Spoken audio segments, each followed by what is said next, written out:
5 minutes अपनी लिए में आप सभी का हार्दिक अभिनंदन। जैसे कि आप देख रहे हैं कि बरसात हो रही है, बरसात का मौसम बहुत राहत देता है लेकिन आफ़त भी देता है। जब उमस होती है, बरसात होती है, बरसात में भीगना बहुत अच्छा लगता है, सभी को बहुत अच्छा लगता है, बच्चों को ख़ास तौर पे बहुत अच्छा लगता है। लेकिन इस बरसात के साथ जो हमारे साथ बीमारियाँ होती हैं, उनकी जानकारी हम आज के एपिसोड में लेंगे, ख़ास तौर पे चमड़ी की बीमारियों के बारे में आज के एपिसोड में हम बात करेंगे। निवेदन रहेगा प्लीज़ आप हमारे चैनल को सब्सक्राइब करें, शेयर करें और ये ख़ास तौर पे आग्रह रहेगा प्लीज़ आप एंड तक देखें। अमूमन क्या होता है बस 1-2 मिनट देखा और छोड़ दिया। लेकिन हो सकता है हालाँकि मैं जानता हूँ कि आपका ज्ञान बहुत अधिक है, आप सब कुछ जानते हैं, लेकिन फिर भी ये हो सकता है कि थोड़ी-सी जानकारी नई भी हो या पुनरावृत्ति हो जाएगी।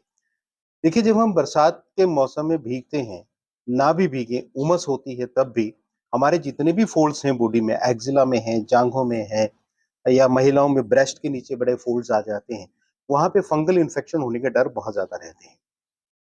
अब होते हैं वो सिर्फ़ नमी के कारण, जहाँ-जहाँ भी नमी रहेगी, एनस पे, गुदा-द्वार पे अगर नमी रहेगी, तो वहाँ पे भी ख़ारिश की प्रॉब्लम, फंगल इन्फेक्शन की प्रॉब्लम बहुत ज़्यादा आती है। तो ऐसी स्थिति में सबसे पहले तो बचाव ही कर लें। बचाव किस तरह से करें?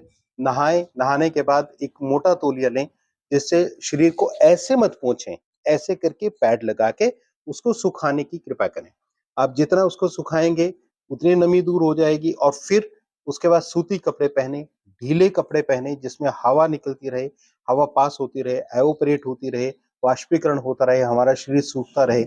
इसी तरह से अगर किसी कारण से हम बाहर गए हैं, एकदम बरसात आ गई, भीग के घर में आए हैं, तो घर में आने के बाद भी सबसे पहले अपने कपड़े बदलें, बदन को सुखाएँ, उसके बाद सूखे कपड़े पहनें।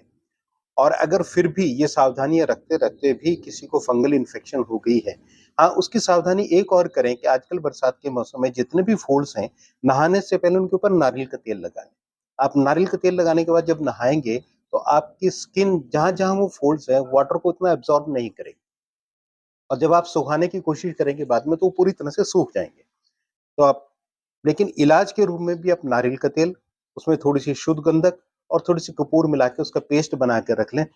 आजकल फंगल इन्फेक्शन के तौर पे क्या होता है ख़ास तौर पे जाँघों पे लाल-लाल से चकत्ते बन जाते हैं जिसे हम टीनिया बोलते हैं। टीनिया इन्फेक्शन हो जाती है, जिसके ऊपर ये जो मैंने आपको मिश्रण बताया है नारियल का तेल, शुद्ध गंधक और कपूर ये मिलाकर आप रखते हैं, तो उस मलहम को लगाइए उससे बहुत जल्दी आराम होगा। लेकिन अगर आपको 3-4 दिन में उसमें आराम नहीं होता, ख़ारिश कम नहीं होती, चकत्ते कम नहीं होते हैं, तब आप स्किन स्पेशलिस्ट की राय ज़रूर लें। सिर्फ़ घरेलू चिकित्सा के ऊपर आप निर्भर ना रहें। एक चीज़ का और ध्यान रखें जब आप स्कूटर पे जाते हैं, किसी मोटरसाइकिल पे जाते हैं, दोपहिया वाहन का ख़ास तौर पे खतरा रहता है कि मच्छर काट गया, येलो फ्लाई जिसे हम भिरिंड कहते हैं, वो काट गई, यहाँ काट गई, हेलमेट लगाया हुआ तब भी यहाँ काट गई या यहाँ काट गई, कहीं भी काट सकती है। काटने के बाद वहाँ पे एक रिएक्शन होता है, सोजिश आ जाती है, रेडनेस आ जाती है, कई बार तो आँख के पास काट काट गई तो आँख बंद हो जाती है, नाक के पास काट गई तो नाक बंद हो जाती है, गले के पास काट गई तो साँस लेने में दिक्कत हो जाती है। ये कहीं भी काटने में भी साँस लेने में दिक्कत हो सकती है। तो अगर ऐसी स्थिति हो तब तो ठीक है हमें स्टेरॉइड्स या एंटी हिस्टामिन्स लेने पड़ते हैं, वो हम डॉक्टर की सलाह के साथ ले सकते हैं। लेकिन ये ज़रूर ध्यान रखें जब भी आप बाहर जाएँ दोपहिया वाहन पे ख़ास तौर पर, तो एक कपूर की टिक्की अपनी जेब में ज़रूर रखें। जहाँ पे भी किसी भी तरह का कोई भी इंसेक्ट बाइट हो जाए, कपूर की टिक्की को रगड़ने तो आपको बहुत ज़्यादा बचाव महसूस होगा कि वहाँ पे इचिंग भी, रेडनेस भी, सोजिश भी कम से कम आएगी। तो कपूर की टिक्की का इतना महत्व है तो आप कपूर की टिक्की अपने साथ ज़रूर रखें। इसी तरह से अपने जो मैश डोर्स हैं आपके घर के, ये तो बाहर की बात हुई हम बाहर गए, लेकिन मैश डोर्स अगर हम हमारे थोड़े से भी खुले रह जाते हैं, तो बरसात के सीज़न में इतना कीट-पतंगा आता है, इतना सारा कुछ आता है, वो सारा अंदर चला जाता है। अंदर जाने के बाद जब घर में चला गया तो घर में जाने के बाद फिर से हमें दिक्कत खड़ी करेगा।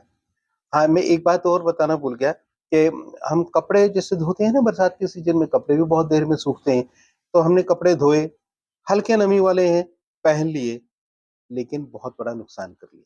तो आप इसके लिए क्या करें, अपने कपड़ों को उल्टा करें, उनके ऊपर इस्त्री करें, बड़ी गरम प्रेस कर दें।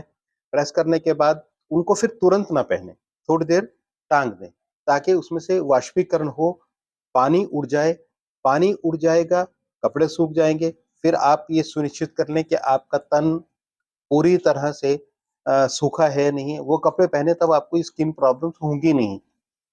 मतलब बहुत सामान्य सी चीज़ें हैं, कोई बड़ी बात इसमें है नहीं, आप सब जानते हैं।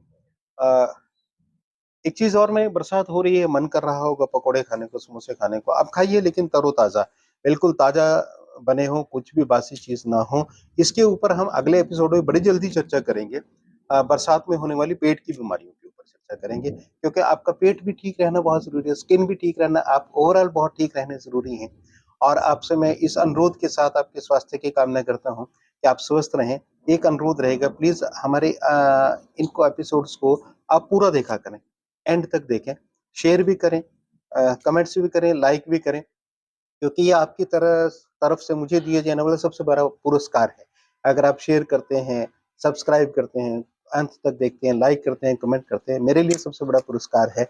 और आप ये करते होंगे, हालाँकि मैं ये जानता हूँ, जितनी मैं जानकारी देता हूँ, आप जब भी घर में बीमारी के बारे में कोई चर्चा करते हैं, तो किसी न किसी के मुँह से ये सारे उपाय सुन लेते हैं। आप लोगों को बहुत जानकारी है, मुझसे ज़्यादा जानकारी है। आप कमेंट्स में बल्कि मेरे साथ और जानकारी भी शेयर करें, मुझे भी बताएँ, मेरा भी तो ज्ञान बढ़ेगा ना आपके साथ। तो आप सभी 5 मिनट्स अपने लिए जुड़े, आप सभी का बहुत-बहुत धन्यवाद।